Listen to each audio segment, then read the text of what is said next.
اعوذ باللہ من الشیطان الرجیم، بسم اللہ الرحمن الرحیم۔ اللہم صلی علی سیدنا و مولانا محمد نبی الامی وعلی آلہ و صحبہ وبارک وسلم۔ محترم خواتین و حضرات، السلام علیکم۔ سیرت النبی صلی اللہ علیہ وآلہ وسلم پر آسان اردو زبان میں لکھی گئی کتاب محمد رسول اللہ کا آج کا عنوان، کیا تم ہمارے حق میں فیصلہ دو گے؟ رسول اللہ صلی اللہ علیہ وآلہ وسلم کی مدینہ منورہ ہجرت نے یہاں رہنے والوں کے لیے محبت کا ایک نیا باب لکھا ہے۔ اس شہر کے رہنے والے دن بدن رسول اللہ صلی اللہ علیہ وآلہ وسلم کی محبت میں گرفتار ہوتے جا رہے ہیں۔ اس ایک شخص کی دھیمی سی مسکراہٹ نے کئی زمانوں کی وحشت پہ خاک ڈالی ہے۔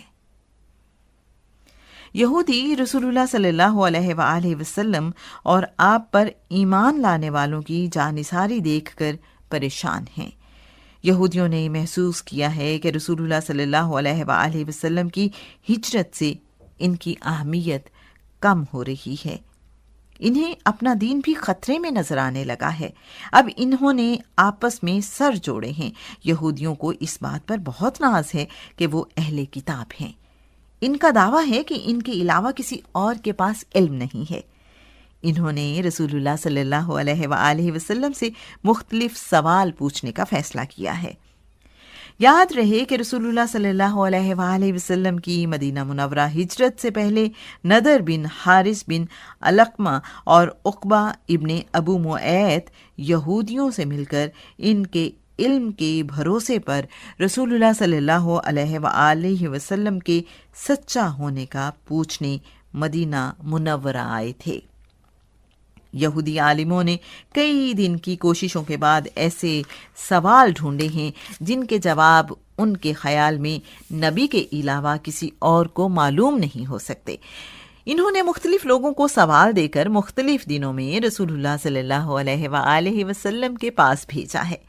اس سلسلے میں جبل ابن ابو قشیر اور شموئیل بن زید رسول اللہ صلی اللہ علیہ وآلہ وسلم کے پاس آئے ہیں۔ انہوں نے رسول اللہ صلی اللہ علیہ وآلہ وسلم سے پوچھا ہے، ابا قاسم، اگر تم سچے نبی ہو جیسا کہ تمہارا دعویٰ ہے تو ہمیں بتاؤ قیامت کب قائم ہوگی؟ اس کے جواب میں اللہ کریم نے وحی بھیجی ہے۔ سورہ الاعراف آیت نمبر 187 ترجمہ: پیارے رسول، یہ یہودی پوچھتے ہیں کہ قیامت کب واقع ہوگی۔ آپ ان سے کہہ دیں، اس کا علم تو میرے رب ہی کے پاس ہے۔ میرا رب قیامت کو اس کے وقت پر ہی ظاہر کرے گا۔ قیامت تم پر اچانک آ دھمکے گی۔ اپنے خطرات کے لحاظ سے زمین و آسمان میں وہ بہت بھاری وقت ہوگا۔ یہ لوگ آپ سے قیامت کے متعلق اس طرح پوچھ رہے ہیں گویا آپ سب کچھ چھوڑ چھاڑ کر اسی کی تحقیق میں لگے ہیں۔ آپ کے پاس اور کوئی کام نہیں ہے۔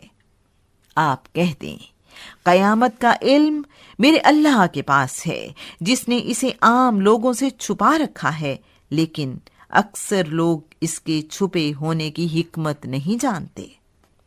اس کے بعد فخاس، عبداللہ بن سوریہ ابن سلوبہ، کنانہ بن ربی ابن ابی الحقیق، اشی، کعب بن اسد، شموئیل بن زید اور جبل بن عمر بن سکینہ رسول اللہ صلی اللہ علیہ وآلہ وسلم کے پاس آئے ہیں۔ انہوں نے رسول اللہ صلی اللہ علیہ وآلہ وسلم سے پوچھا ہے، ابا قاسم، کیا تمہیں کوئی جن یا انسان قرآن کی تعلیم دیتا ہے؟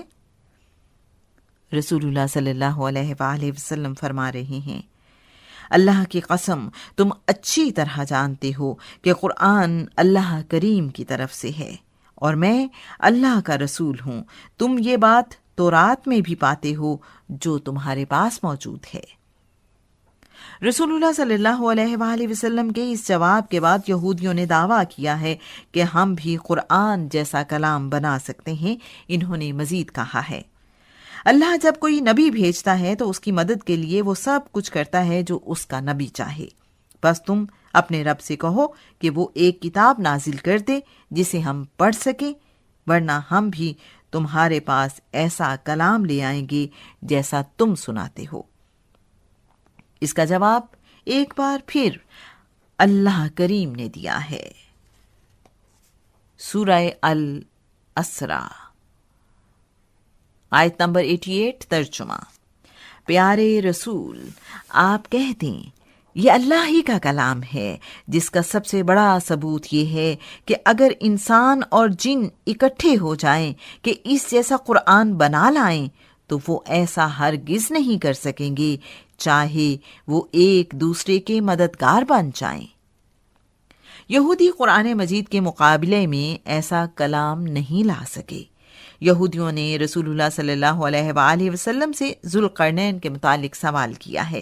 رسول اللہ صلی اللہ علیہ وآلہ وسلم نے کہا کہ میرے رب کا حکم ہے، بے شک ہم نے ذوالقرنین کو زمین میں اقتدار بخشا اور ہر قسم کے وسائل اور اسباب عطا کیے۔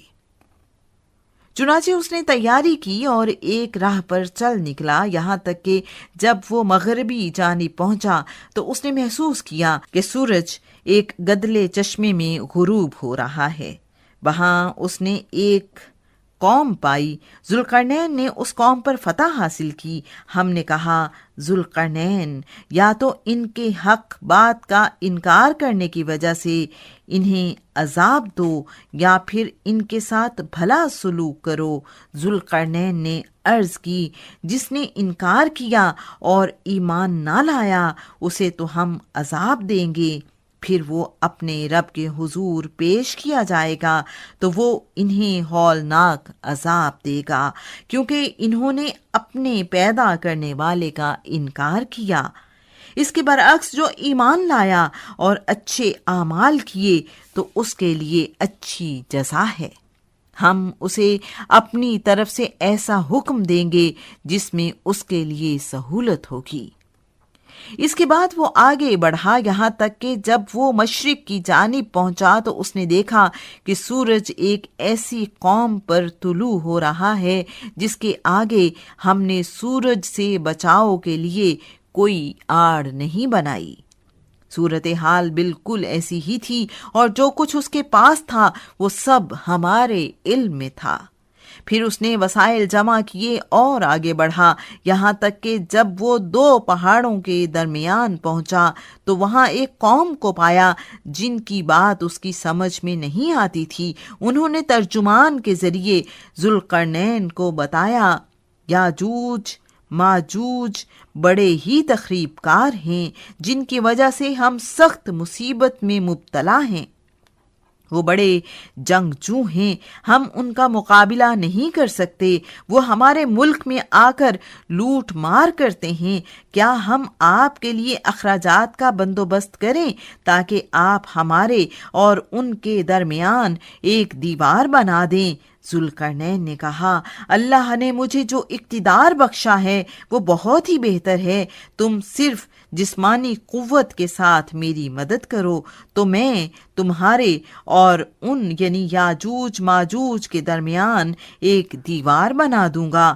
اب تم یہ کرو کہ لوہے کے پترے لاؤ، یہاں تک کہ جب انہیں دونوں پہاڑوں کے درمیان چن دیا تو ذوالقرنین نے کہا، اب ان لوہے کے پتروں کو آگ دو، یہاں تک کہ جب انہیں پگھلا دیا اور وہ آگ بن گئے تو کہا، میرے پاس پگھلا ہوا تانبا لاؤ تاکہ میں اس پر انڈیل دوں۔